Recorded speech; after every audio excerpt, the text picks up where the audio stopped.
Okay, it's 4 o'clock. We're gonna start because we have a lot to kind of get through, and I guess people will start keep adding on. Good. I think it's good afternoon still. Good afternoon, almost evening. To everybody that has joined.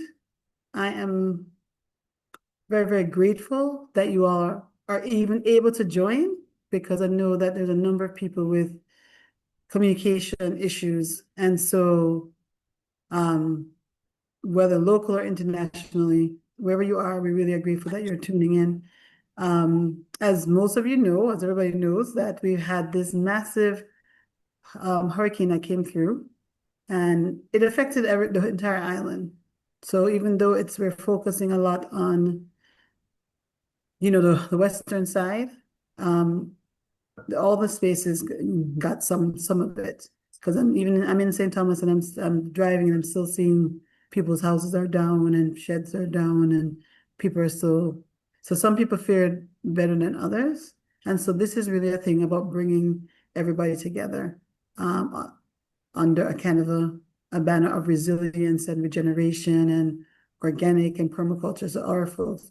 And I wanted to do this because a lot of times when hurricanes hit, or just storms in general, the organic folks, we never ever get really much assistance because we're kind of outside of the giving out the bagged fertilizer and those things seeds that we can't use and that kind of stuff. Nobody really pays attention. We're kind of the people on the fringe.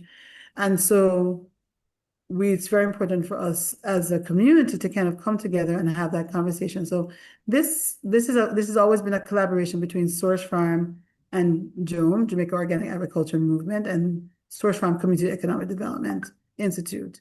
So the work that we do we're always in collaboration. And if we're doing the kind of work that we do in terms of organic and permaculture, it's always a holistic approach. So we're always looking to collaborate with everyone and for everyone to do the lift. Um, I Before we go into the conversation that we would like to have, I wanted to kind of have a little separate activity. And I wanted to do this because when I went across to Westmoreland, as you know, that JOAM Genesis Project, we have demonstration sites all over the island. Every single parish there's one. And of course, every single demonstration site had something, some more than others, had something happen. And as I was doing the work in going to Westmoreland through the southern side, through Holland Bamboo, and kind of going and looking at what was going on, I kept saying to myself, when am I going to cry? Because I just see flat houses, whatever images that you've seen on television or you've seen through various pictures is nothing compared to being there. And I'm not telling people need to rush down and be a spectator, and you may even in your own community or see these images. But it is something to see miles and miles and miles. And the first thing that came to my mind when I finally got to Bluefields was it just looked like somebody dropped a bomb, right? And the way the trees were laid out, the way how the houses were, it's just like, what the heck? And so we did work there. We helped do soup kitchen. We made a soup kitchen and we got vegetables from the organic farmers. And we came and we made food for 2 days of soup. And then we started helping clean up with Mr. Weatherburn's place, who was gracious enough to host us because when we went, we were thinking we'd go to the demonstration site and no access. And the fishing village, which was a total disaster. There's no way we could have stayed there. And so he kind of took us in so we'd have a place to kind of be. And then our interactions with bringing things and going to various communities and going into the communities that were further in. Anyway, I started saying, when am I going to, I'm waiting to cry and it wasn't coming. So for me, how it manifests for me is that I goes into my eye, then when I can't see. So that started happening. And that's where my body was holding all of that trauma. And I think that one of the things that's missing, and because anybody that's working doing organic and permaculture, we look at whole systems. And we remember that we are part of nature. We're not separate from nature. So when nature gets a hit, not just the physical things of losing the house, but all the emotional stuff that goes with it. And so I said, we can't start this without having this conversation and having a moment of just breathing or just whatever. So I asked Natalie, who is, she's one of our source people. She has her own business. But I said, Natalie, I need to do a little bit of work with us. So most people that are coming on this call, maybe I haven't done a lot of, maybe they have had these experiences before, but I wanted us to kind of ground ourselves into a moment. And I think that's for us in Jamaica, I don't feel like that's happening enough. And we're just kind of in shock and in trying to recover mode. But I think that we need to do this because it will end up showing up somewhere, either in our interactions or it's going to show up in later on, it will show up and we're like, where does this energy come from? So, Natalie, can you give a wave? Do a wave. All right, this is Natalie Facey. She's with us. And I'm going to turn it over to Natalie. She's going to do some work with us. And then we're going to go into um, having a conversation with, we can't do everybody today, but we'll do 4 or 5 people that maybe want to share. And then we go into what is possible. What can, JOAM and Source Farm do in terms of how we could move forward with something that makes sense and is structured and where everyone that wants to help can help in the capacity that it can help. Okay, so Natalie, can you take us through a moment? Thanks, Nicola. Can everyone hear me? Can I have a thumbs up if you can all hear me? Yes. Yes, perfect. Thank you. I love that intro, Nicola. It was excellent. Um, let's see. I'll share first that my background is as a wellness coach.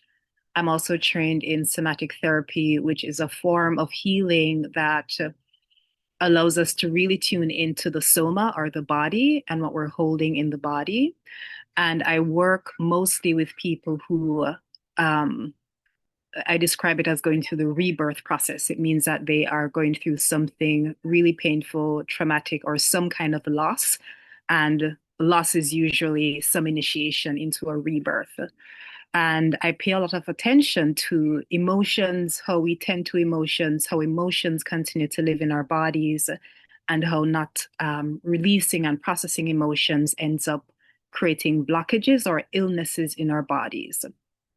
And so I love that Nicola named that she was wondering why she wasn't crying, because it's that understanding that all of the experiences that we're going through, they can have some emotional impact on us. And if we're not releasing, whether through tears or some other format, it means that we're actually holding. So I want to share a few things first, just to ground us all into understanding the impact of experiences on us. And the first is that everything that we have ever experienced is recorded in the body. Whether or not we have conscious awareness of it, regardless of what age we were, even if we were in utero, everything that our bodies have experienced, there's a record of it in the body. When we go through experiences that are particularly painful, and some people can call those traumatic experiences, the record of it is still in the body. It doesn't go anywhere. The body just holds that information within the body until we have the resources or enough support to process and release those things. And what's interesting is I had a dream this morning that was frightening because, something was happening, someone was in danger, and I screamed out. And I actually woke up with the feeling in my heart. I could remember my chest opening up and screaming because of worry for this person's well-being. And that was a dream, right? I woke up, I knew that I was safe. I knew that, that experience hadn't actually happened in real life, but my body is holding on or held on to the record of it. The same thing happens when we're watching a movie. The same thing happens when we're witnessing someone going through something difficult. And the same thing happens when we are going through that difficulty ourselves. What's really interesting about the Caribbean culture, or perhaps it's the African diasporic culture, or perhaps it's our modernized culture, is that we don't have practices around noticing the impact that something is having on our bodies and releasing it. Over time, we've learned to harden ourselves so that we quickly dismiss when something is happening. And it just means that those experiences are still being held in the body. So whatever isn't processed, whatever isn't released, it ends up becoming violence, either towards our bodies or towards other people. So you might meet people and consider them, short, like they're really quick to respond in anger or feisty. or even people who are experiencing illnesses in their bodies. So it's either that those emotions which haven't been processed or released, they're turned inwards towards the body. This is where cancers come from, or they're turned outwards towards somebody else. That's where violence comes from in its different forms. So it means that pausing and finding tools to release, to process these experiences are going to be so, so important. And not just important for us so we can function in a healthy way, but for the generations to come. We want the generations to come to actually have tools to be able to work through difficult things, because difficult things are the norm. It's a way of life. And how do you respond to difficulty? By being able to process and release those experiences. So I would love to walk us through a few different practices. These are really, really accessible. They're easy for you to do while you're at home or anywhere at all. But I think it's first knowing the importance of them, that if we don't process and release, we're holding or we're pushing on those unprocessed emotions onto someone else. So the thing that I like reminding myself about emotions is that it's energy in motion. Emotions are meant to move. They're not meant to be stuck in our bodies. And so if you've experienced something particularly difficult and you're still holding on to it, it just means that the emotions or the energy haven't had the opportunity to find movement yet. The form of movement that is most accessible, most available to us is the breath. And so I invite us to pause. We breathe unconsciously all the time. And if we pause and breathe consciously, then you'll notice a shift in it. So just notice what's happening now, wherever you are on the scale of well-being from 1 to 10. Just notice where you are. Find that number.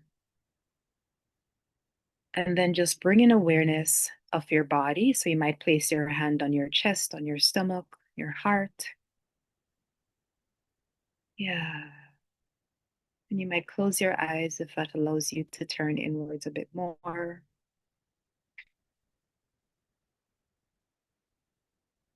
And just begin breathing more deeply, more expansively.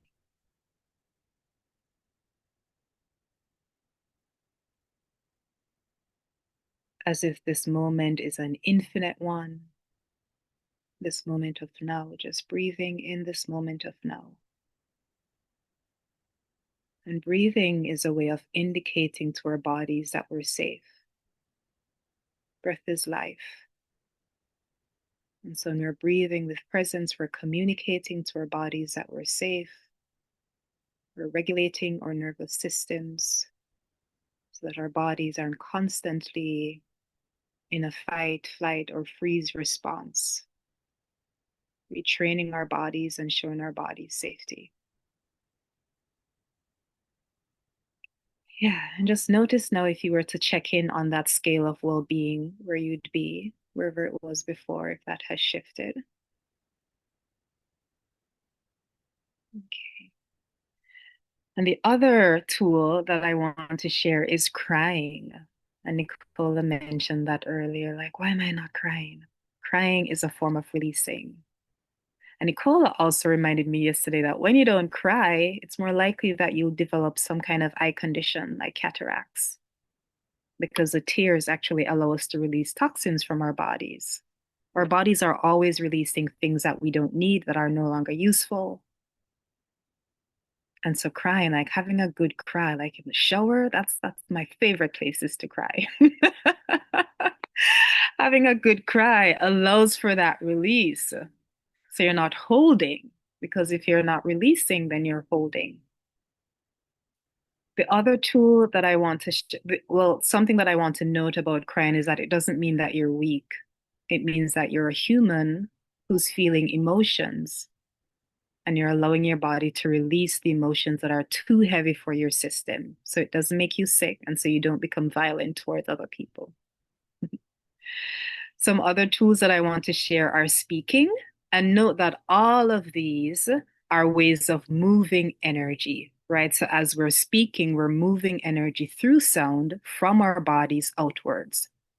And so one practice is to set up a listening session where you're sharing what's going on with you and someone is receiving it, someone is seeing you, someone is witnessing you.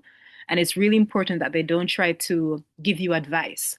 They don't need to tell you, oh, don't worry about that, man. God will provide. Yeah, and you're hurting. So all you want is to be heard. All you want is to be witnessed, right? And just that act of being heard and being seen is so powerful. Another one that I want to share is movement. Movement, and that could be dancing, it could be stretching and matching that movement with the breath. Dancing has been one of the most important tools for me, and I can dance for anything. I can dance for anger, I can dance for grief, I can dance for joy, but it's having these bodies which are meant to be expressive, express the emotions that we're holding. And I'll share some final ones that we might not be aware of, but they're also important. And one is treating people with dignity. You might have seen a news report in the Observer how when government officials were distributing food, they didn't connect with residents in the communities on a human level. Those people didn't feel seen. They didn't feel as though they're being treated with dignity, as though there was some hierarchy, right? People up here and them down here. And we all know that Jamaicans have so much pride. You can't come like, yeah, show off or come boast. We don't deal with that. We don't put up with that. And so just treating people as though they're humans, treating people with dignity. And that helps us to restore our trust in humanity. Because what's happening across the island now is our trust in life has shifted. There's no longer this sense of safety that we're always going to be okay. And life is unpredictable, so that can happen. But what supports that healing is when we know that community, people will always be there to catch us, to hold us, to help us to recover. So while people have lost their trust in life, can we keep showing up so that they know you are held? Whatever happens, I'm here. Whatever happens, we'll support you. And so as we're connecting with each other, just continue to treat each other with dignity and with respect so that we can like spread the healing across the island.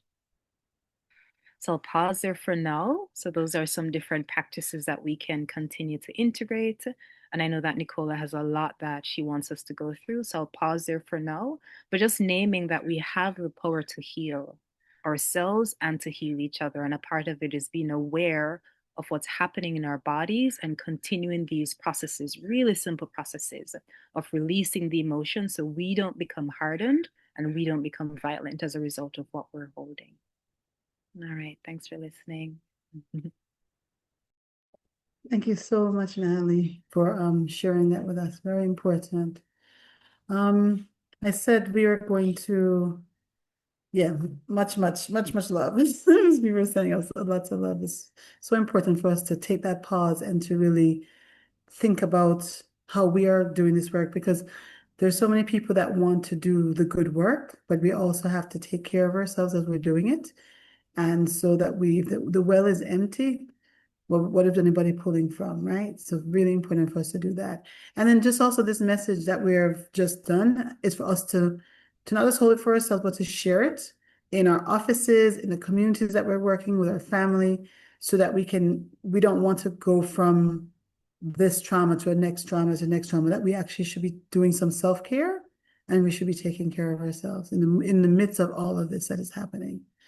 I wanted to just open up. I'm going to say, you know, about maybe 3 or 4 people. If they're interested in sharing, you could put your hand up, because it's also important for us to kind of hear from folks. It's not just we want a dialogue going on, but we can't do everybody, because right now we see 57 people on the call and everybody has their story that they'd like to share. So does anyone have anything that they want to share? They can put the hand up, and then we do 4 people, and then we're going to go into another session of some of the strategies that we've come up with.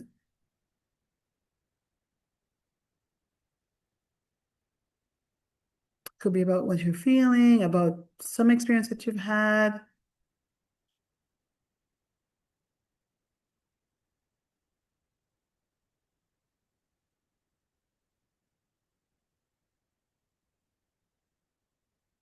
Okay.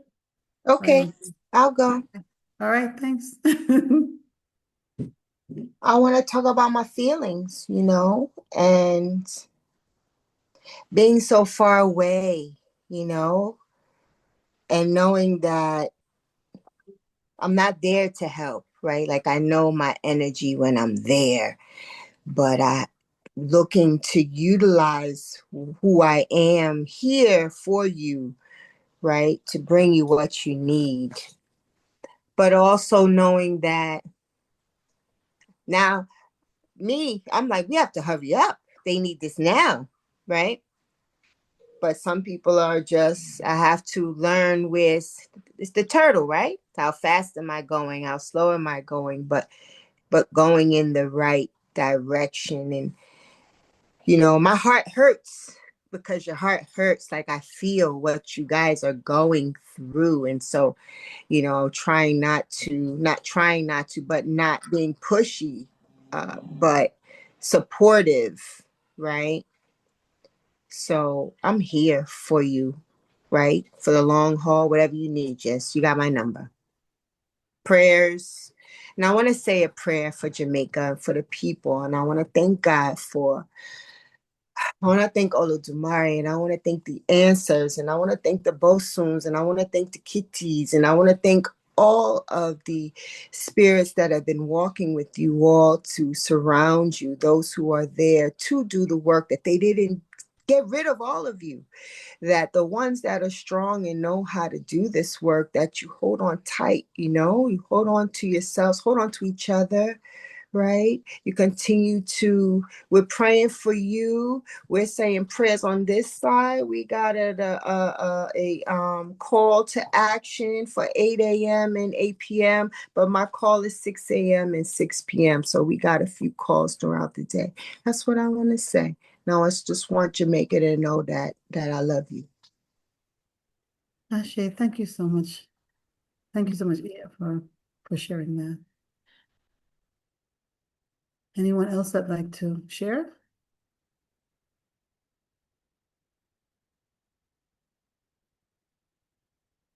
I see it hand up. It's Davy. Dana, you want to go? But you're muted. Joe Brown's hand was up before mine, so Oh, I'll let okay. them go first. Oh, sorry. I looked over. Okay, Joe? Hi, greetings everyone. My name is Joe. I'm with the Solidarity team. Um, yeah, I just felt moved to join the podcast today. It's my first time and feels fitting, right time jumping in now. But just wanted to talk about this experience of survivor's guilt and kind of also how bizarre it is to be a Kingstonian in a time like now, living in the main city and seeing how things feel back to business as usual, and as though we have not or cannot take what I think is necessary, a sacred pause.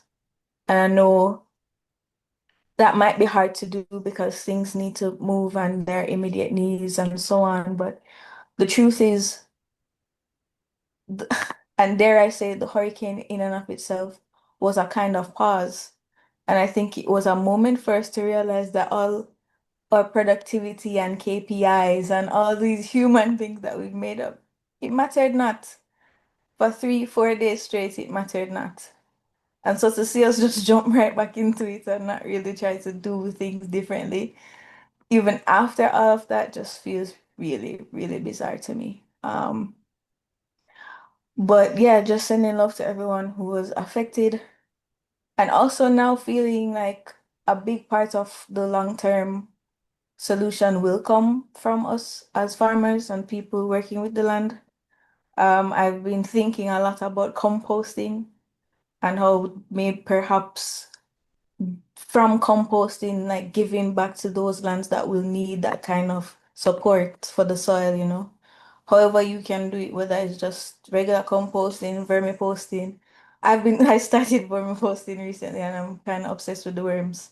They're very magical, but in whatever way that you can think about long term, whether you want to start planting in your personal space now or whatever the case, but we are going to have to support the soil, the land in and of itself, along with the people. So, yeah.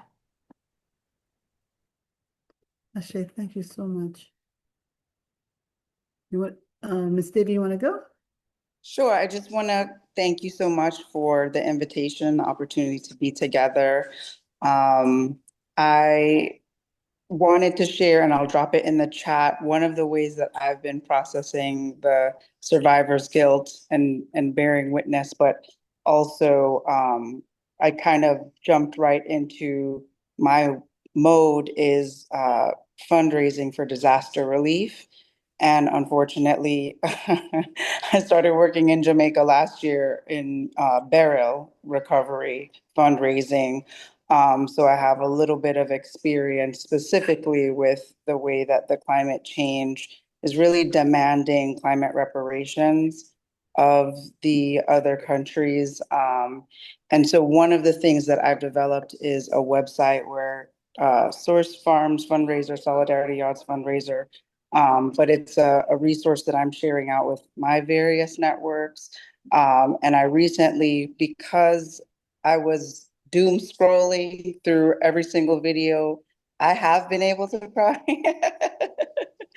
So instead of just continuously doing that, I'm posting on the same fundraising website daily updates.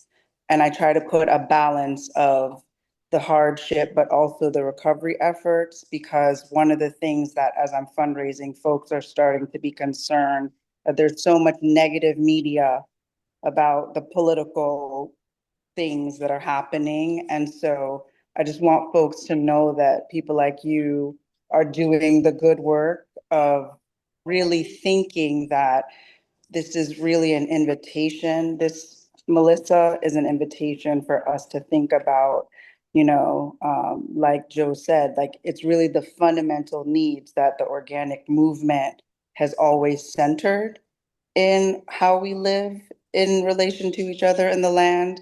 And I think this is an opportunity for us to call more people into our movement and under our tent of what the solutions for the future include. So I'm grateful for this gathering and this time, and I'll drop that link in the chat.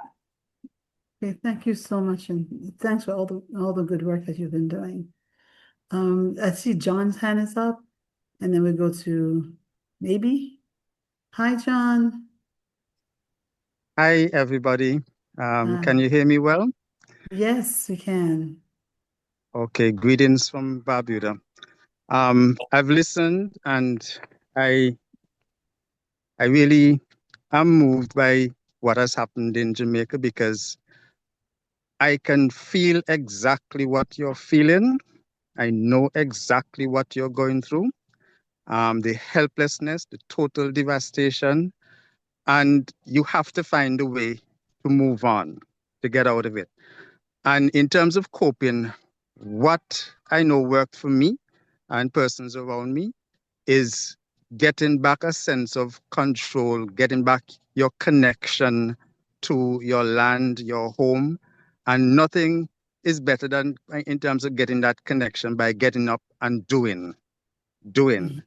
The act of actually taking something which was knocked out of place and putting it back together, that's a sense of empowerment. It occupies your mind. It makes you feel as though there's hope at the end. Now, one of the things that we went through was we were taken off the island. And you can imagine being away from your dog, your cat, not knowing what's going to happen. And I can tell you the emotional strain that that can put on you. Sometimes I wonder how we survive. For me personally, I lived with family in Antigua. And so every morning at sunrise, I would get up. There's a dog that I take for a walk and we go to the beach and we swim. If it was not for that coping mechanism, I don't know what I would have done. Things changed though when we were able to actually get back on island and get connected. I can remember the first day my wife and I came back home. And you can imagine after over a month, going on 2 months, to get back in a home without electricity, to get into your deep freeze, and all you can see is maggots and your house basically torn up. So that first day alone even though it was traumatic, just being there and actually clearing out a space in our living room where we can actually sleep the night. That, more than anything, worked wonders in terms of therapy. Okay. And from there, it was just step by step. As a community, we used to meet up daily. At first, it was just 3, 4, 5, then it kept going. And that connection every day to meet, speak, touch base with people. Okay. It works wonder. I'm not a crier. I couldn't, I don't know if it's a male thing, but for me, this train was really awful, right? And just those walks and meeting up with people and talking and sharing. You can imagine having nothing, no electricity, wondering where the next meal would come, but then have confidence to know that, look, you're doing something, you're cleaning up this little space, you're taking that walk. It does work wonders. Okay. So I just want to give encouragement. Nature has a way of doing its thing. One of the big realization that I got was that we are part of nature. Nature is not something set aside. We are it. And when you look at a hurricane and a storm and you see the big picture, this is a higher power's way of resetting things. It creates opportunities for you. For me personally, we suffered. It's now 8 years since our disaster, and we're still not back where we're supposed to be because we had another disaster in terms of persons decided that they want to just steal our heritage and do something else. And that's something that you have to watch out for. Okay? People see these things as opportunities to reset in their favor and basically take you out as communities and put you somewhere in that sort of thing. Be aware of that. And fighting that has been my inspiration for these past 8 years. Our story is not over yet. We still have to fight on because we're still in critical danger of losing this small island for persons who see it as paradise and see it as somewhere that they can develop their enclave and use the benefits that we know this land is all about. So, good advice, Natalia. Good advice, Nicola. Do work, help each other, connect, get your hands back in that soil, get with your community members, talk, go through it. You are powerful in terms of the capacity you have once you link up with that land and that earth that you have around you. Never, ever give that up. Okay. And I know what was frustrating for me as well was to see total strangers come in and just take control and make decisions on your behalf as though they know better than you how things are to go and where to put things and how to recover. So that drove me crazy. So part of the therapy for me and others in Barbuda was to actually get back control, get back on our land, start doing things for ourselves, take control. So that's the best advice that I can give for now. Thank you so My much, John, therapy for that. was walking my dog and getting out, getting back connected to nature and so on, doing things. Even a simple little thing one day helps Thanks, because John. I it really gives you control. appreciate it. Okay, Okay, good. thank you. All We have right. a couple more people. We're gonna do two. I see there's someone in the chat with their hands up. This looks like Maureen Reed, and then we're gonna go to somebody else says maybe, and then Miss Bell, you'll be the last person. So I'm not sure who has their hands up. Are you able Yes, to? it's me, Okay. Marie. Okay, great. Hi, good afternoon. Welcome thanks for the invitation. I am in St. Thomas. I'm not seriously damaged. Thank God I was safe during the hurricane. We just got back light and water over here, so I'm grateful. But I'm the person doing the recycling of the plastic bottles and glass bottles. I was thinking ahead a long time ago that we could, before the storm, collect clothing and repurpose them. And now I have already some clothing stored. So I don't know if anybody would help me to form a group to distribute some of these clothing and play things that we have for kids and shoes. And also, I'm interested in forming a group of 5 people. We could start an NGO. And I was thinking a long time to do some houses out of recycled material like glass bottles and plastic bottles. I know it may sound like a crazy idea, but this would be a time to even start a model house. So that is just an idea I want to put out there. Anybody interested could contact me. The host lady, she has my contacts, my number, and she. You can put your information in the chat, and if Okay, people are interested, they can reach out to you. okay, Absolutely. thank you so very much. And that And is only my few words I would like to give. okay, thank you so much. I'm happy that you're okay. And Yes, we I'm will be bringing great. you some bottles. We do have to do a bottle run, right, Michelle? Yes, thank you. Okay. All right. Miss Bell, you will be the last one for right now to share. You can unmute. Hi, can you hear So me? yes, yes, we can hear you. So I am Stacy. I'm in New York, but I'm a Jamaican and I've lived in New York for over 30 years. And I've been trying to figure out, I think what Melissa brought me right back to Hurricane Gilbert, and I lived through it in Jamaica when I was a child. Um, and I am feeling all the feelings I think described today, but I'm also feeling powerless, which is weird. Because there are resources that I've either become aware of or folks are kind of reaching out and saying in my firm, Stacy, how can we help? And I don't know. And so that's why I'm here. I don't want the help to kind of go into a black box, and not suggesting that anyone is doing anything untoward, but there are real people behind the help, and I'm trying to get there. And I'm struggling with how to kind of tap into that. And so I'm hoping, thank you, Nicola, for putting this together. I just got it because I've been asking everyone I can think of, like, how do I help? How do I help? What do we do? How do we touch real lives? How do we know that it's affecting somebody's today and tomorrow? Um, and so thank you for doing this. I am hoping that, I'll walk away with some answers as to how I can add value and share whatever I learn with other groups as well. Okay, well, let's see. We're gonna uh, one of the things is that we don't have, I mean, Search Farm Community Development Institute.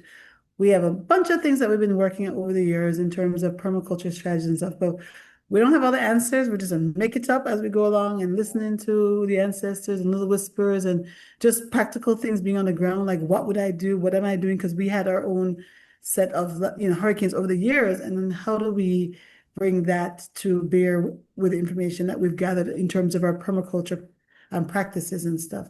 So I'm gonna ask Michelle to I think I want to bring up first the permaculture principles because we need to be looking at a certain lens because people do disaster recovery in a certain way. A lot of it is kind of economic based and there are all these agencies like I'm learning all these agencies that people are coming in that there's agencies that are just set on doing wherever there's a disaster they come in and they have their thing, and I think that was what John was coming to. They just come and they just lay all this stuff. With the way how Jamaica works, we have some ways that we want people to come at us, right? And we have to say these things, or else we just get buried with things that we don't even need, or that's not how we work. And I think it's important for us to kind of obviously say that to folks and take ownership of that, right? Because I've been saying to people, don't send us no old clothes. That's just something that Jamaicans, right?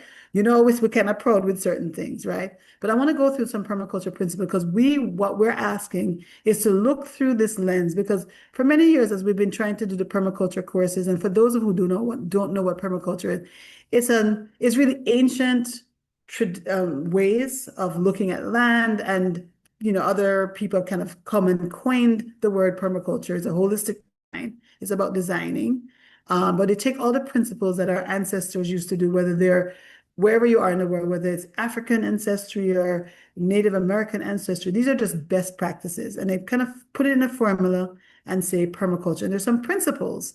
I'm not going to go through all the principles, but I want everybody to know that we do the work through that we're going to be utilizing and leaning on these principles because they make sense.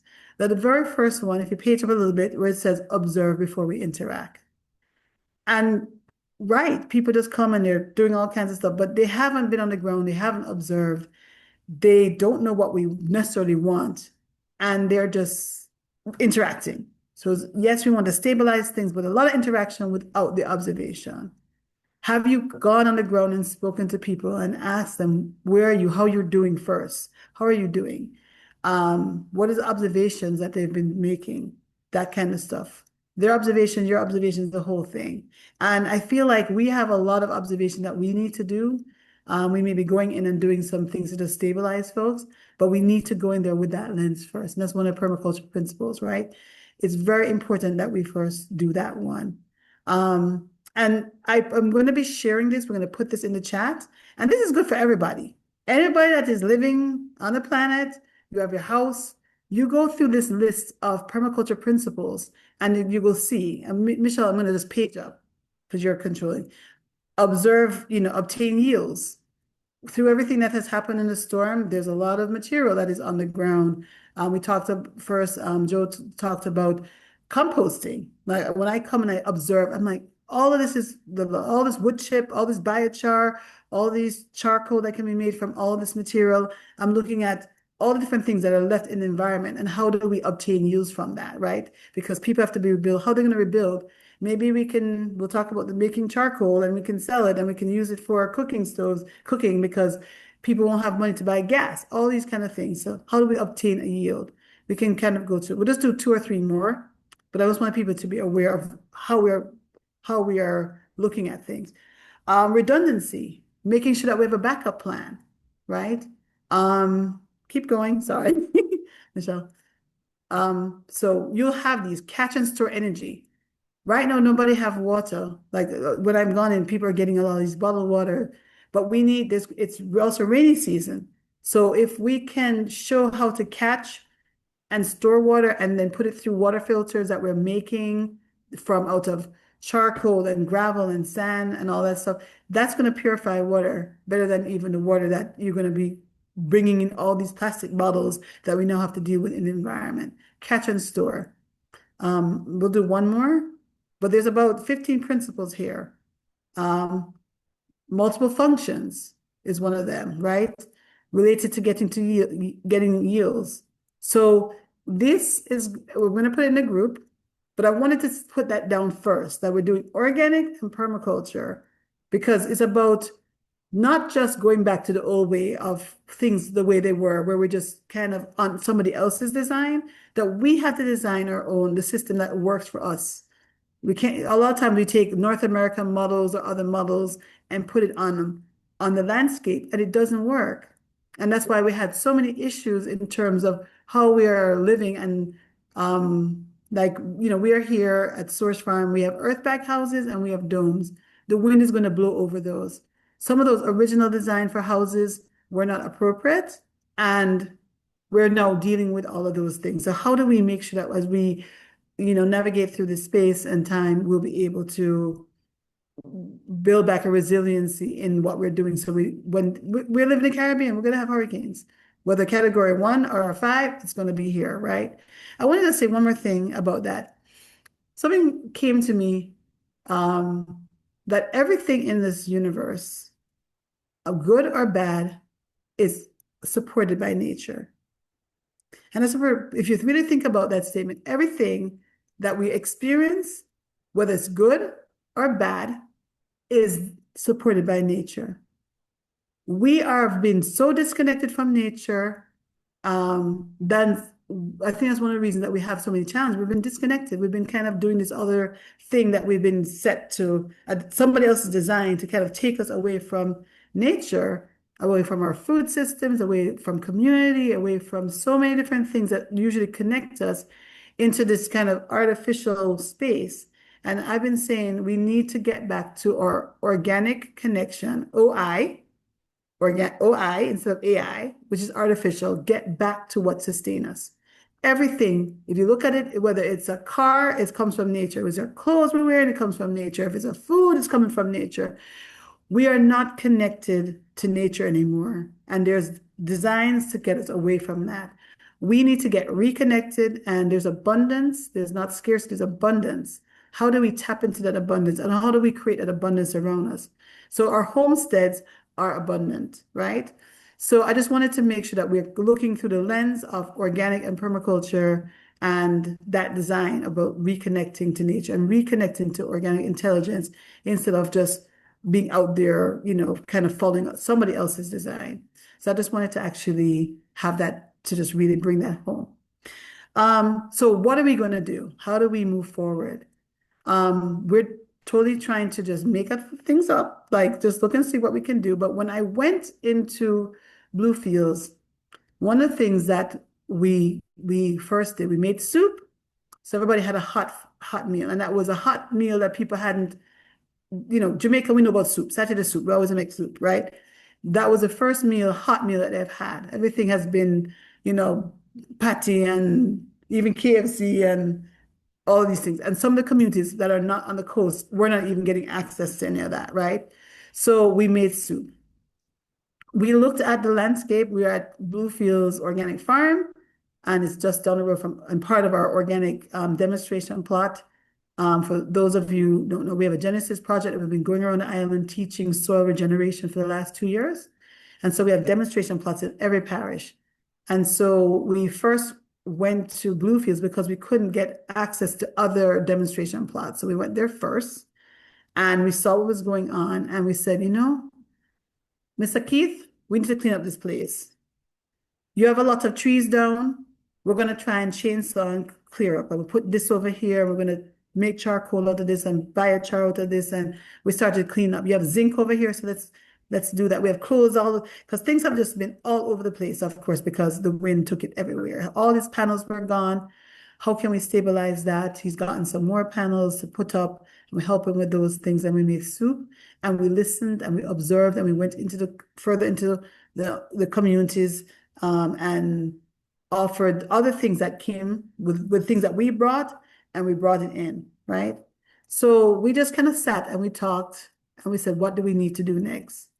And he said he wanted to be able to put up back all his trees. A lot of his trees were things that we're going to try and prop them back up. And then we need more planting material. And so very important, because the food is no food, right? Everything is blown. One of the things that also happened, one of Brian Weatherburn, his brother, he came up and he talked to us really quick and said, I have to run because I have to run back to the farm. He says, I can't eat the white rice and the canned mackerel and those things because I'm vegetarian. Those things I can't eat. I have to go quick and put food in the ground so I can get something growing because I'm going to have issues, right? So he had to leave. And so I said, we need to be putting seeds in the ground, right? We need to be putting things in. So one of the things that we're going to go back and help him plant up tea trays. And I'm saying the farmers that are on the eastern side that didn't get affected, and everybody else that is on this call that is living in Jamaica, I'm asking everybody to put 100 plants. So if you have plastic bottles, which we drink all them water bottles and stuff, cut them, put some soil in there and pumpkin seeds. We're going to be trying to get some seeds in, and we're just going to start planting. Every day you wake up, you put in five something. If you're eating a star apple or so, whatever you're having, just start planting. Because what's happened is not just the cash crops are gone, but all the tree crops are gone as well, right? We're working with Trees That Feed, Mary from Trees That Feed, and seeing what is available in the various nurseries across the island. But we need to be able to start putting that in. So if you want to do something right now, that is one thing that you can actively do. Touch the soil, start putting things in the bags, and we can then, as they're growing, we want that by the time we clean up the mess a little bit in our various sites and the various farms that we're working with. We're going to go through rainy season. So rainy season is going to be November and then mid of December because it kind of shifted, right? And we want to be able to take across, and also even in our own neck of the woods, planting material. Right. So if we could do that, that's one thing that everybody can do. I don't want to hear say, I have a balcony, we have a backyard. Anywhere you have a place that you think there, on your veranda, outdoor, your backyard, your office, wherever you are, I want you guys to commit to at least 100 different bags of whatever. Go to the farm store. At this point, even if it's not organic seeds, and you can go to store and get a couple calories not treated, put a seed in a bag, and let's just get some things going. I just had a sweet stop, and there was a lot of seeds in there. Every single seed I'm saving, and I'm going to go plant them tomorrow. All right, so let's just get things in. That's one thing we can do. I'm going to ask Michelle to put up the missions. The next thing that we were going to do, we sat and we talked about it with our JOAM team and also Storage Farm team. We were going to run some missions. So Mr. Wedderburn, he was very blessed. He had some issues, but he has a space that we're able to stay. We had some tents. Storage Farm had some tents. And we bought these tents and we have used them. We're like, we don't know why them tell us about these tents, about the tents, and they've been there. And so we were able to take the tents across with us, and we stayed in the tents. First, we were outside, and I said, these tents don't really look like them can take no weather, to be honest. So we were able to move in an unfinished top part of the house that he has about 3 rooms up there that he was under construction, and we moved the tents into that space. And so we can fit about 10 people in that, maybe 10, 12 people. Michelle, not necessarily this one. Can you give me the one that gives us the actual Verus mission? That would be very helpful. Okay, so that's what we did. And so I'm suggesting that we do these missions, right? So we went before, when we went last week, we took 10 people. We took 3 chainsaw people. I'm really grateful to the folks that were able to come. Dr. Pickin came. We can scroll up to where the missions are. And we just chainsaw, we moved things. We went in and opened up community roads that we needed. They need access, or people that were stuck in those things that couldn't come up because the trees were across. And we made the soup and we did our observation and all of that stuff. So we want to create the various missions. Page up one more. Sorry, leave the objectives and just kind of go a little bit further up. I'm sorry, I don't have control. It says emissions, right? So we want to be able to, people who have the opportunity to help, there are things that if you're overseas, you can do. And there's things that you're underground that you can do. We want to be able to run the mission. So we're going to be going down in the next couple of weeks. We have a schedule for the month. People who are on island that want to come and physically do something and you have the capacity, there are different things that you can do. The next mission we're going to run, which will be, we're going to go to Clarendon, to the demonstration site in Clarendon, and we're going to help cut trees.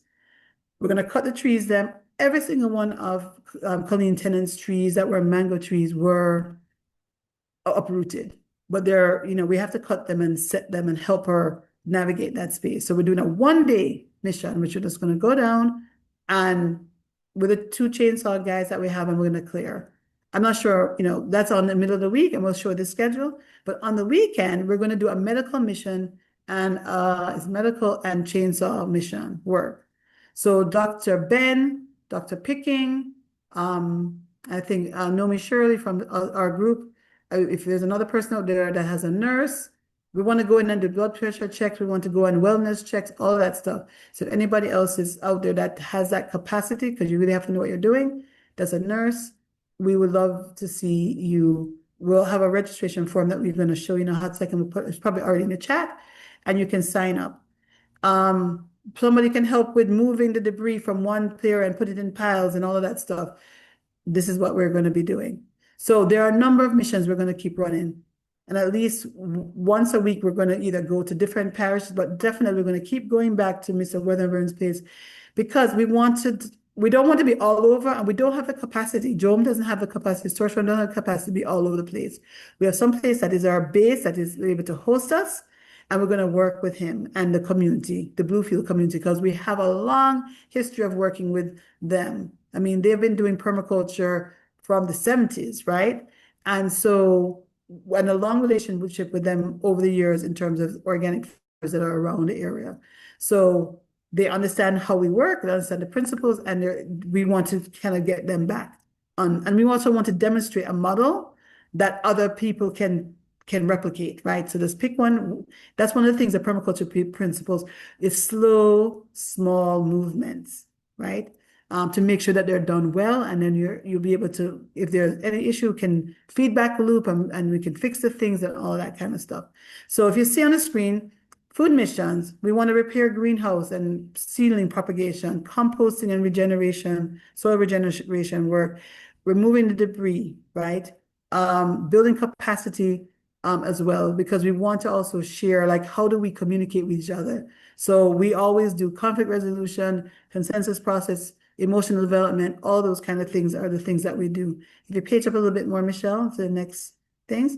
We also want legal and social support because because of this, as John has said, they have a strategy that when these things happen, people are going to want your land. People are going to be very fed up and just want to leave, right? What are the legal? We need a legal clinic. Anybody out there that know a lawyer that wants to come down and they may have issues and things. What about insurance on them car, insurance on them house, all those things. And you know it's going to be a runaround. You know, Jamaica, say already, they're going to give it a runaround. We need that help.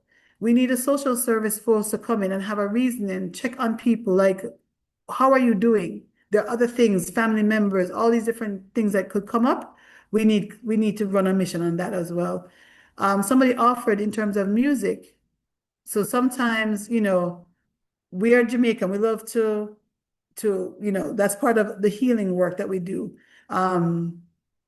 People offer to come and do music in some of the nights for us as well. So that's also part of the thing. The cultural mission. How do we make sure that we have community and we build community often with music and celebration and that kind of stuff? So in there at some point, because this is a long mission, this is not something that we're gonna snap our fingers and by December we're back to business like some other people are thinking. It is not that. We have work that needs to be done and we need to really make sure that we are, at the end of this, we come out as a community, not just fractured, right? And then as we have been doing this work, we know that we have to physically rebuild. But in order to do that, there are things that need to happen. There needs to be permaculture design plan. There needs thoughts. How do we rebuild, these communities? So we know that people have already called us about all different building methodologies and all that stuff. But we also have to think about how we're going to fund this, right? Or, so having those kind of conversations. Are we doing partner where we help you build and you help me build? We have that methodology using Earthbag and even some of the dome work, but it's something that is a process that we have to do, right? It can't just happen tomorrow, you're going to get a house or anything like that. And do you have the capacity to even do that work? So it is a process that we want to really have that conversation. And it's not about building a house, it's about building about an ecosystem that we would need to make sure that supports it, that your food, all the things that we talk about, permaculture is all in there. We want to make sure water catchments and solar or some kind of appropriate energy technology, and also about, waste and everything that has to do about us living is all things that we would have to take into account, right? So we want a proper design plan for people who are interested in the kind of things that we're interested in. Not everybody is interested. Some people just want block and steel and all of this different stuff. How do we stabilize and then really make sure that as we're moving forward, that we're actually doing a really regenerative and sustainable plan. So for right now, what we're looking at is just going and stabilizing and trying to feed and water and composting toilets for sanitation. We're talking about water filter systems.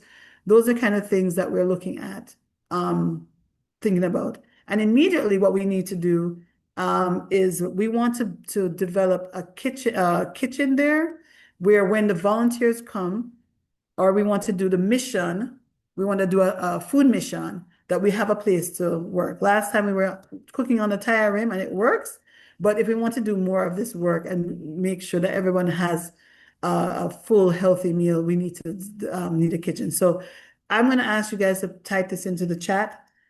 If anybody out there have a prep table, right?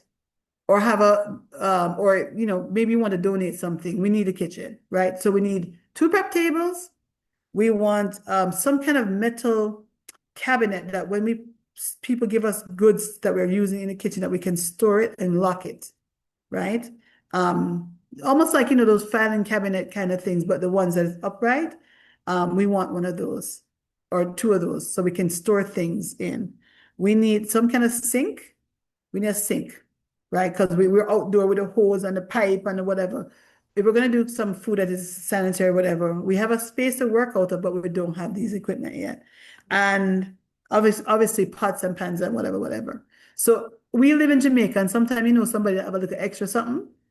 We want to see if we can get that. If you are overseas or you have an opportunity to do something, that is something, because once we have that kitchen, we can then cook, because I can feel that the nutrition. When we went and we gave out, we made good, healthy food, and the farmer's market, we got organic food from the farmer's market. The rest of the food that came, I felt a way about doing it, but I know it's a disaster. We just need to do what we have to do at the time. But it was white rice, can of tuna, canned beans. It was all these things that after a while, if it's all you're eating, you're going to have issues, right? I didn't have greens. I didn't for like 4 days. I was like, I need my greens. I need some caldo. I need some, you know what I mean? Yeah. So we need to be thinking about people's nutrition. Like, this is where the moringa comes into play, that we can give people that will help fortify their system. Those kind of things that we're thinking about, right? So it's not just about disaster food that is not healthy and processed. We need to think about how we're going to regenerate our bodies and our minds, that we can sustain what is going on.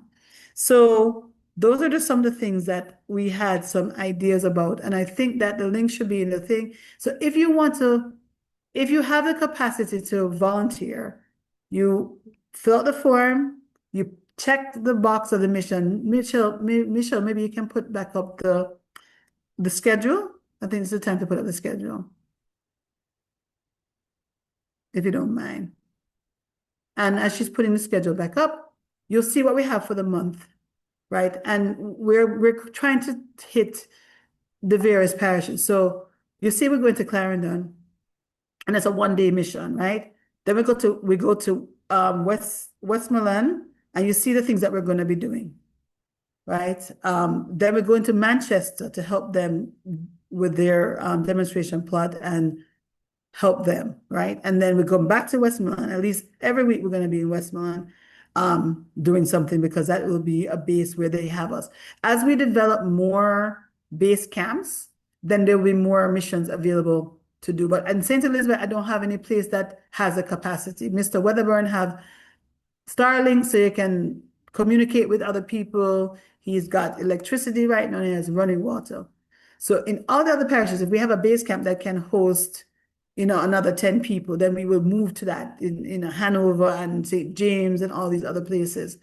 So if you want to physically come and do something, there's a capacity, and you have the capacity, you can take a 2-day off or 1 day off, then that's how you can help. Other than that, there are other things. Everybody should be planting something, not just for yourself, because the food prices are going to go through the roof. And you don't even know what you're getting with some of these other things. So you have to make sure food security for the entire island, because people are like, yeah, we're going to have a famine for sure. Yes.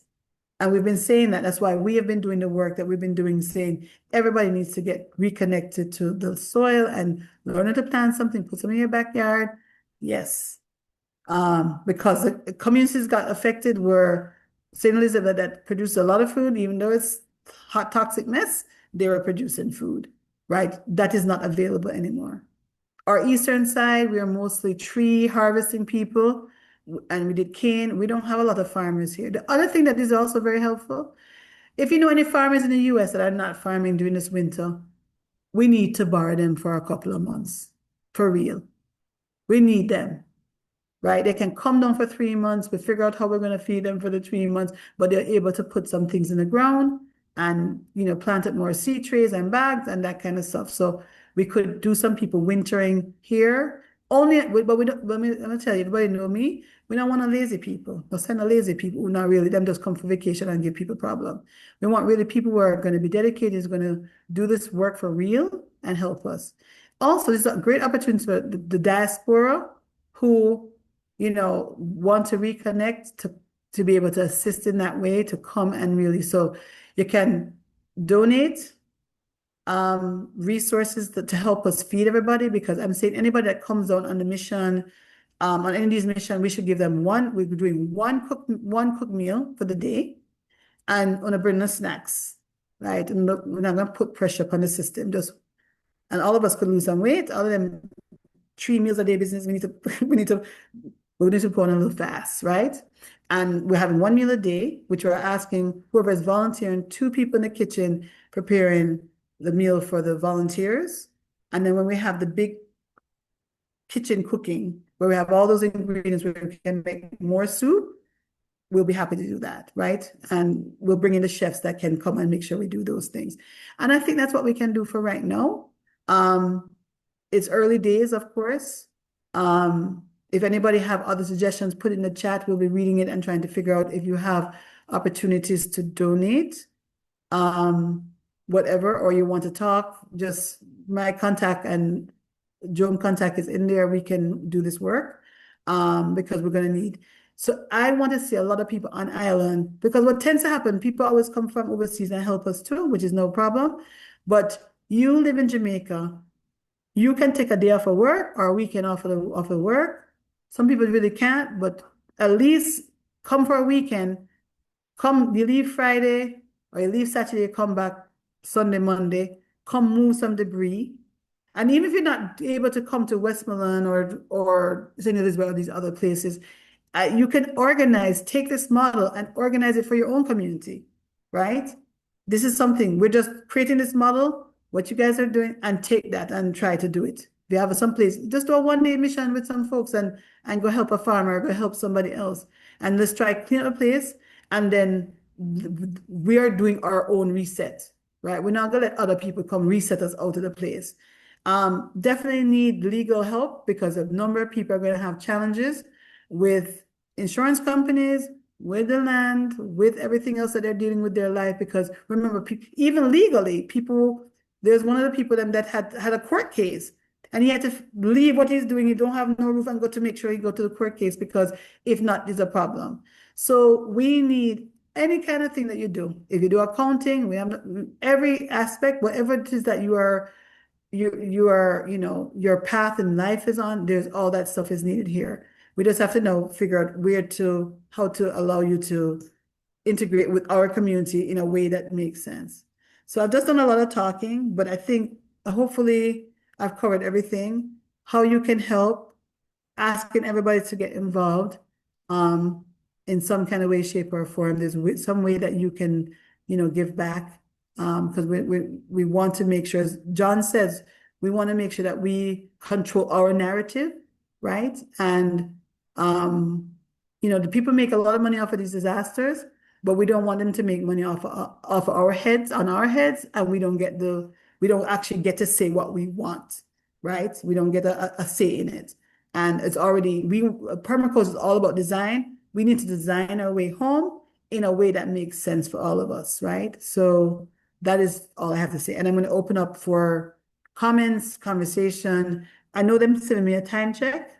I think usually we go until about 6:30. We're opening the floor and till about 6:30, and then we go from there. And then we're going to do this again next week, right? We have another guest on. He's going to talk about seeds, or Runde McNeish is going to be doing the work for the podcast and talk about how do we plant this. The most important thing is to get things in the ground. So those of us who are not sure will be able to do that. All right, so I see our Taino priest for the island is on. Could you please unmute and please share with us your wisdom? Usakasi Dayokono. Good day, my relatives. Kasike Kalan here, Chief of the Yamewani Taino peoples. And, I really have to commend the work that Nicola has been championing with Source Farm, not just now, but from before. This has been something that we've had our discussions and we've shared insight and spiritual guidance. And I'll share it with Nicola to share it with everybody else here. But we had a reading for the year of 2025 in our tradition. And literally the title that they gave us was Ripples and Waves. And it had shared that, we would be able, a select group of individuals doing ceremony and strategizing would be able to do more than those out there on the ground moving about. And this was something we received from 2024, December 21st. And we see it marking through now. Now is the time of reimagining and putting in what our ancestors had done. Some people have lost their homes that were there for over 100 years. Stories that I'm hearing from over Westmoreland side. And whatever we're doing with this recovery effort should be able to last that longer, if not more. So a part of it too, for those who are unsure of, where they fit in all of this, is really doing that internal work, because we're going to need that think tank. We're going to need those teams of members coming together to envision the future, right? The destruction, if you're looking at some of the spaces where the destruction is coming from, the storm was moving on the part that the storm was moving on. And our ways of being and doing that is contemporary got in the way of that. And because of that, putting things back how they were is never going to be a solution, right? We have to do better than that. Some of these areas you can see on the roads where JPS and Digicel and NWC dug up to run their pipes, those are the same areas that are damaged again. So we need to have that solution. We need to be meditating and getting that guidance to share with others what is the best route forward, what is rooted in ancestral wisdom, how to help our people spiritually as well. There is a lot of trauma that some of it is new and some of it has been reawakened. And it is when we come together and doing this collective work, some people just want someone to sit with them and to listen, to hear how they're feeling, to hear the dreams that they had prior and after. You think a lot of people never have dream about flood and tsunami and storm and wave and all of these things and don't know what it meant and don't know what to do with that wisdom and that knowledge now. So I would say that, a part of it is to amplify the work that is being done here, to get more aware, to use our social media and our other mechanisms to get people in, to sit in on the podcast, to feel welcome, to talk, to discuss, to heal, and to do whatever they can in their little pods, in their little communities. I know I'm going to be linking up with Nicola for get some earthbag homes and some stuff sorted out. We will start the discussion with Dwight already. We know a few of our community members that, they're going through the same issue, and what I'm sharing with them is, I literally said it earlier, let me talk with Nicola, let me talk with the Source Farm team, because recovery is not losing tree zinc and putting back tree zinc. That is not recovery. If that house was there for 20 years, whatever it was supposed to last, the next 80 years, and the 3 pieces of zinc not going to do that. So you may have to change everything completely in the recovery process. And as she said, even though the term is being used as permaculture, it needs to be, and this is what our community is using, an indigenous-led relief and recovery process. And there's no organization that I'm aware of right now internationally that is going to be able to do that. We have to create it and we have to seek it.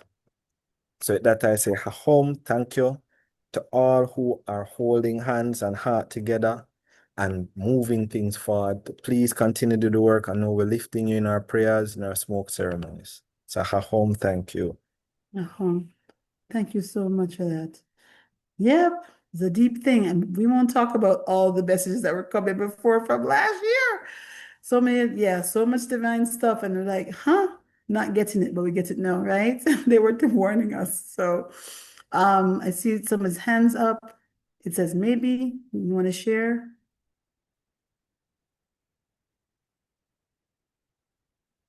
I just had a few quick questions in regard to the schedule.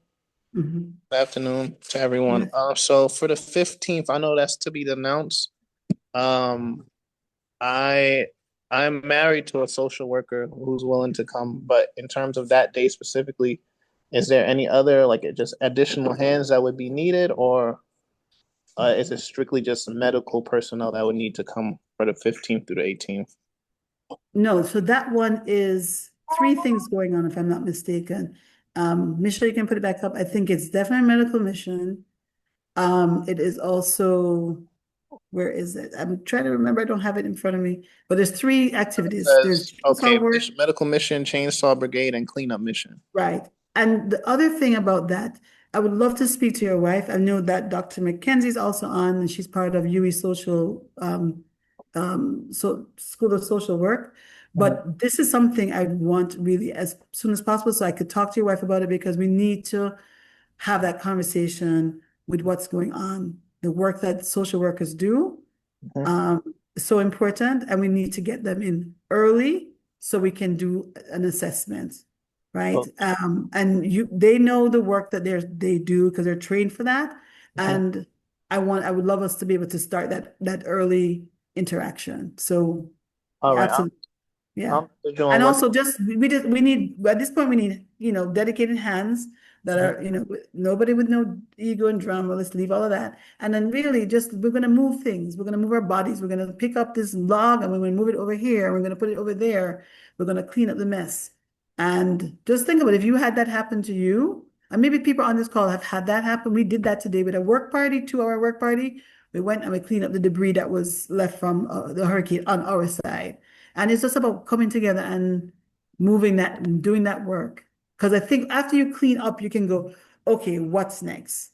But with everything is just all over the place you can. So absolutely, yes, you'll see the check and then you'll see the Google form that was created. Check what you're able to do for that. And maybe Natalie will put something else, another little box for they can write in something. All right. Yes, absolutely. And then take my number down and we will talk because that has to happen. All right. Where's the Google form located as well? It should be in the chat. I'm not looking at chat, no, but I think Michelle or Natalie or Roshana can put this in the chat. And It then was you can, shared, just reshared it. okay, we shared it. Okay, so it's there. All right, thank you. And I'll reach out in touch to get the conversation started. Yeah, definitely. All right, thanks. Miss Ronaldo, I see your hands up. Yes. Miss Chiefess. Good afternoon or good evening, everyone. One of the things I love about what has been sharing so far, and it's a blessing, I believe it's a blessing and a gift to be able to just simplify things in the way that everyone can understand. Right now, everybody may be thinking that, to help, it has to be this huge thing. But the way how you explained it, Nicola, it made it so simple that even for somebody to come and just like pick up the garbage, because there's gonna be a huge amount of pollution. So there's pollution from Melissa, but there's also going to be a buildup of pollution from all of these relief efforts that's coming in, the tin stuff, the plastics, where is all of that going to go? So somebody may not even look at that as them helping. I love the fact that you talk about creating a kitchen. It really simplify how we just coming together in a space and doing just one thing. It's also adding to the bigger picture, the bigger way of assisting our neighbors. It really is an indigenous way of how we give back to the land. I love the focus of the fact that it's the land that we need to now pour our love in, because the land has been the one that has been protecting us for how long? Many a times a lot of other disasters would have come through, but this land that we live on that has been protecting us for so many years, it has been the one to give back. And as others have said before, that what has been destroyed is things that are man-made.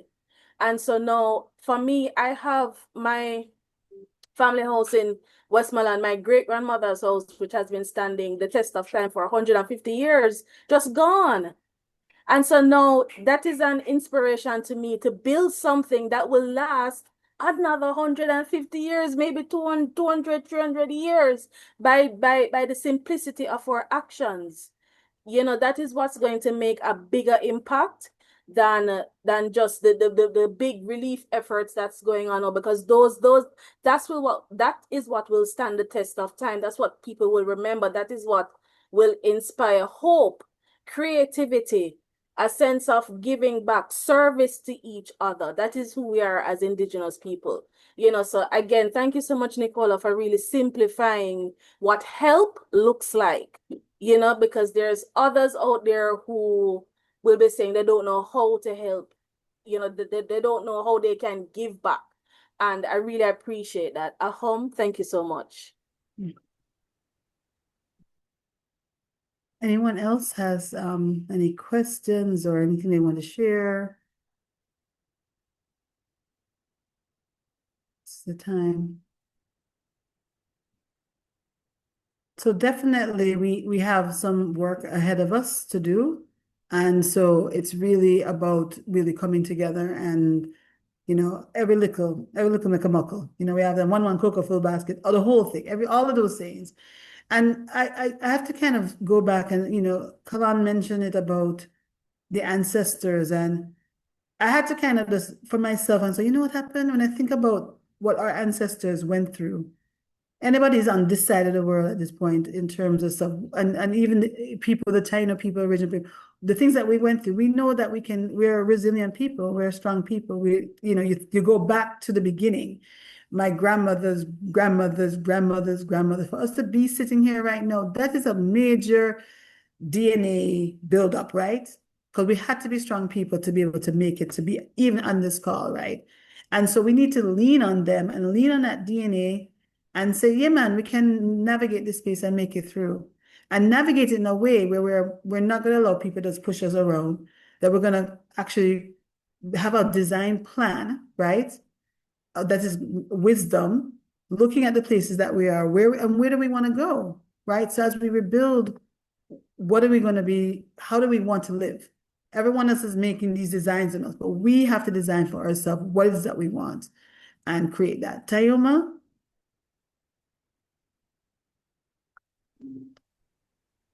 Yes, greetings, Nicola. Yes, I just wanted also to add to the sense of gratitude and just the profound appreciation for all that you've said, all that you've done, all that you are and your family has been in community, because it is giving us, all of us, we have a place to put all these little pieces, that we've been thinking and seeing and want to add. And that's what community is all about, and that's the power of it.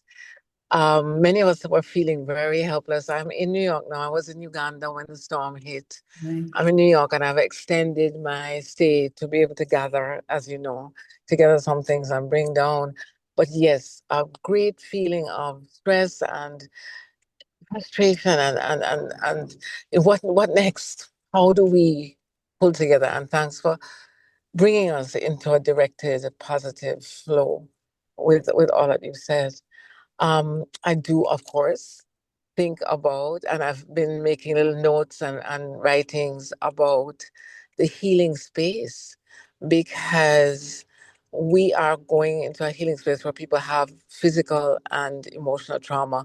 So I wrote a little bit about it, and they're not, these are country people, and I believe they are probably very used to, reaching for the colic mint for fever, the fever grass. They're used to, the jack in a bush for wounds. They're used to any kind of crampy pain. They have their ginger. In other words, we are an herbal people. We heal ourselves naturally and healthily, for the most part. There's been a bit of a shift recently, but I think this is an opportunity to re, to cycle back and to also bring the evidence that many people have been gathering on these herbs and let people know, no, man, yeah, your grandmother used to do it, but guess what happened? Plenty research out there now that says that you can use it too, and it's going to work for this thing, it's going to work for that thing. See the book here?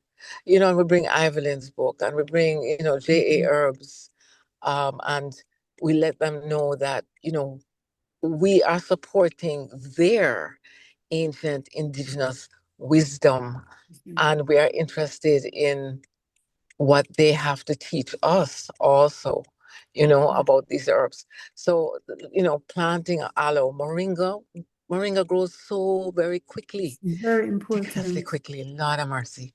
And it can be a green for them. It'll be their callaloo while their callaloo grows.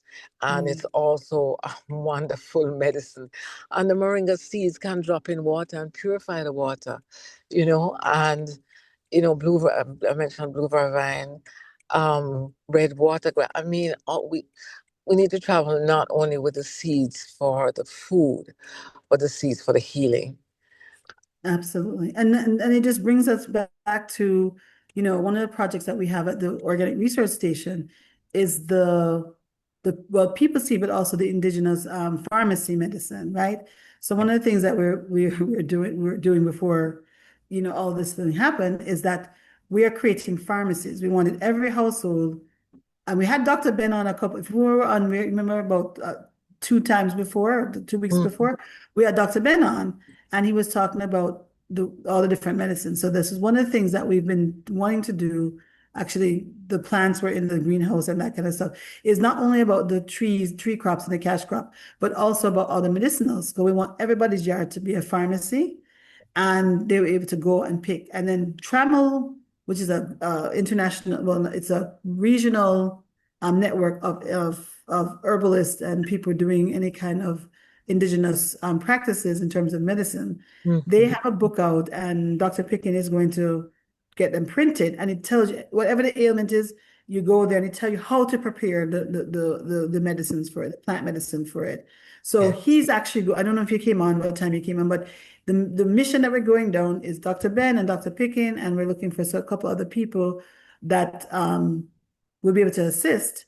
And they're bringing down about 50 or 60 different tops tea. He has some things, and he looked for respiratory things. We looked for things for the papaya to be able to bring with us in case of any kind of dengue they brought. So he's bringing down these are the packs of things that he's putting together. I wish to check with him and see if he needs any help with putting the packets together. But every household, but we have about 50, 60 he said he could do. And then we'll distribute out. And then he's created a little document as well to say, how do you prepare that? Because he couldn't give the whole book, because the whole book needs to be printed, right? And that's money. But Trammell has a way of doing it. But the things that he's bringing on, I think it's about 6 or 7 different medicines. Some of it is tea, some of it you can just sprinkle in all that, because Norman is going to be making up some of the tea bags with it. And being able to distribute. And yes, the live plants as well, so that we can transplant those in. So those are things that everybody can do. For us at Storage Farm, we should probably do a couple of days as well, that people could come down and we bag up lemongrass and we bag up, we plant some other medicinals as well, because that is part of the work that we need to do. We were actually doing a tincture class that's supposed to come at the end of the month, end of November, just to make tincture. Last year, we got together as a community and we made our own medicine. We made 7 different tinctures. We got together, I was there. at lunch, and we just learned how to make tinctures. And, after a month's time, I was able to distribute. We put them in little tincture bottles, and we're able to distribute tincture to every household. So when we felt like a little something, we had some, we used, we had turmeric, we had blue vervain, we had lemongrass, we had a bitter. I leaned heavy on the bitterwood stuff. So we can do this. So we could get together and make medicine. And that's, is Cecile on here? Cecile was on it. Cecile is actually in charge of that tincture making. So if you're in Kingston and you want to join us to make some medicine, I think these are things that we all should know how to do. We used to know how to do them. If you're not sure how to do them, come, we're going to get together. We bring you a bottle of rum or your vodka, and we cut up the plant medicines and we put it together and we wait and all that stuff. It's not hard. We can do that. And you will also end up with medicine for yourself, right? Because you're not sure what they're giving you is these medicines these days, right? So at least you know that you know where your medicine is coming from and you know how to make it. So those are some of the things that are coming up. We will have to, anybody's interested in that tincture making class, put in the chat, and then we will invite you to that as well, because it's something that we were actually doing before all of this stuff happened. All right, so the people then, First, I'd like to thank, there's so many, everybody here I'm so grateful for because people have been behind the scenes doing work. Alicia's collecting things in New York. So as Dana has been doing things as well. Tayuma, you're doing things. Everybody's doing what they can. I really like to thank Michelle, and also Natalie, Roshana for the beautiful work, Nahala and Layla, who's on the scene at sorts, being, you know, keep pulling the kids them in to get involved in this work as well to try and help us do so many different things. And also this is where the children has to come involved because when they will learn by seeing us do this work, right? So we're also sharing all of that stuff. I'm going to ask Natalie to close us out. I just want to say thank you for taking your time on this, you could be doing something else, but you decided to join us. And we're so grateful that everyone here sees what's going on and is willing to, whatever it is that they can do, they're doing it. And always about prayers, always just being very prayerful. And, there we go, but with the grace of God. And what would you want if you were in that shoe? You have to pay it forward. And we're asking you all to pay it forward by doing the work because we're all going to be in this together, right? So, Natalie, thank you all for joining. Thanks to the production team. And Natalie, take us home. Thanks, Nicola. Before we do that, I want to just name something that Rolinda added it to the chat. So she talked about children and the fact that children process through art. They might not have the language for the experience that they're going through. So in addition to bringing clothes, also bring things that they can play with, whether it's balls or crayons, encourage them to convert water bottles into toys. So just that highlight to not forget the children and their way of processing information. All right. Thank you all. Thank you all for just all that was poured into our time together. And what we basically did was an Indigenous practice of meeting within our council, right? We came together as a community to say, oh, some things are happening here that we want to be different. How do we come together and make decisions for the future that we want to see? So just notice what's happening in your body now, right? Do you feel more settled? Do you feel more encouraged? Do you feel more empowered? Do you feel less anxious, less worried? Do you feel clearer as to what some actions moving forward can be for you? So that's a power of meeting in community and working in community. It's a power of seeing each other's faces, even if it's just the images, hearing voices, hearing advice from one another, hearing the different things that we're thinking about and planning to work on. So when we all come together, we build each other's ashe, we build each other's strength and energy. So grateful for this and the strategies that are being put forward and the momentum that we're able to move forward with. All right, so I would like for us to pause, and this is a process of digestion. So it's tuning into our bodies once more. And all that was poured in, all that was served at the table, really feeling appreciation. Each person who shared their voice, their questions, their desires to support, holding appreciation for that. Each person who showed up, whether or not they shared, knowing that that builds the strength of our community. And if we receive that as nutrition, receive that as medicine, pouring into our bodies, what shifts in our bodies? If our presence here becomes medicine for a community or nourishment for a community, what is that like to fully receive the gift of that in our bodies? And just breathing that in with gratitude. And the other thing that I want to share is that the divine creator, God, spirit, nature is always speaking through us, is always speaking to us, and is always guiding us. And what blocks that is how much distraction there is all around. Distraction through technology, distraction through our own emotions. And so I want to offer a reminder to find spaces of quiet, to find spaces where you can actually be in listening. So as you're going to bed, releasing the phone, the technology, having a restful night of sleep so that messages can come through in the dream world. During the day, finding time to be with nature, being in meditation or quiet, pausing. Any practices that support your listening so that as we continue coming back in community, we're able to share the visions, the messages that we're receiving with each other. Continuing to show up for each other because all of us are channels for the divine, channels for the wisdom that wants to come through. With that, I say thanks. I offer my gratitude for how you've lifted the energy here today. Thank you all.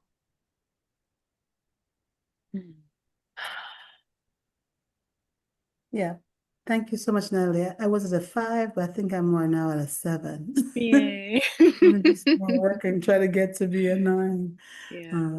So thank you for that. One Really. final thing, Nicola, I'd love to offer the fundraising that I'm doing or add that to the chat because that allows me to be on the ground in Jamaica holding healing spaces so that people can tend to their mental and emotional needs and also so that I can help with the operations of many of the projects that are happening now. So I'm going to add that to the chat. And like Nicola mentioned earlier, every mickle makes a muckle.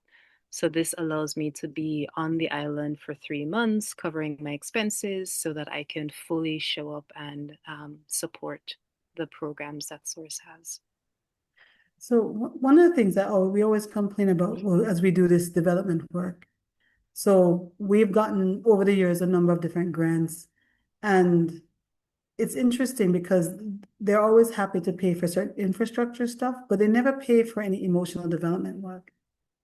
There's never a space for that. And I keep saying to them, like, you could give us the money for the greenhouse and you want these physical structures so you could take a picture and show that you've actually physically done something. But all these structures, which if you go around the island, you see all these greenhouses and all these things that are just dotting the landscape, and there's no people there because we haven't learned how to work together. We haven't learned how to deal with conflict. We haven't done any of that work, how to come to consensus with each other. And one of the things that has allowed Source to be here is because we have some practices that we have. We do our formal consensus, we do our sociocracy, we do our conflict resolution. We have tools to tap into, whether it's I Ching or we do divination, something that when we come into a blockage or there's something, we're able to utilize those tools to be able to overcome that. And so it's important for us to do that nurturing and to be able to have these processes. And that's the only way that this thing is going to be able to work is if we have the ability to get to those spaces that are the things that are really actually blocking us as people because we've been traumatized for so many years, right? So many centuries. But we have to know, now that we're here and we're aware of what is going on, we can start to make some design. So there's somebody in the group that has access to some corporation that can fund 2 staff people for 3 months. Because Nicola, I got popped down without the help. There's some things on the ground. When we had USAID, we had funding for that. But we need to be able to there's 2 people that I'd like to bring in, and there's other people that are around that can help. But we need to make sure that we bring in certain talent. So just as much as we're going to bring in talent that can help us do the permaculture design, where is our emotional development design? Where is that? Who's going to help us support that? So if nothing else, we're asking for the kitchen something, but somebody out there has a connection to somebody that wants to do something, and what they can do if they're not on island is to support that work as well. We have to support the emotional development piece of it, and get that work done, because we can't ask somebody to do a permaculture design for nobody's house, without consensus from community. And that's something that we often don't have yet in terms of the language that we need to use. And I know that they're saying time is up, time is up. But I just wanted to talk about that piece because that is what has allowed us to sustain ourselves through all the ups and downs. Because Source Farm has been around for 20 years, and you know much different time, different people said, we're done, we'll leave, we broke up, but it's because we had those foundation pieces in. And we don't want to just build back a house for a person. We want community. We want to farm back community, right? And this is a community here, a community of practice that we're doing. All these little things that we're doing is a community of practice. Is about community. And this age that we're in, the age of Aquarius, is all about rebuilding community. And we cannot rebuild it without these foundation pieces of how do we talk and communicate with each other. And so we need somebody to help fund that piece. And that's what's been missing in all of the development work that they've been doing. We don't have a way of communicating best with each other and to have that dialogue and to look at our needs and wants and all these different things that are key to us being able to better communicate. So on that note, I'm just asking for that help and we go from there. And I'm just going to wish everybody a great evening. You're sharing some things. Okay, great. This is going to be available as soon as we figure out how to, make it available for those who weren't able to be here. You will be able to send you the link and then you can share it with other people because not everybody showed up today for whatever reason. And I think it's something for us to look at and hold and be able to share. So again, thank you so much. We will look forward to seeing you next week. And I guess we can do it because Mr. Wedderburn has Starlink, so we'll do it from the site. We'll be doing it from Westmoreland, and we'll be able to meet some of the other people. Orunde is going to be on, and we'll be having more conversations. If anything, reach out to myself and the team, and this will go from there.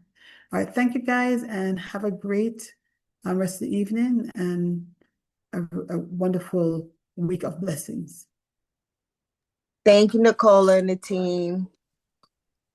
Thank you, darling. Thank you. Bye, everyone.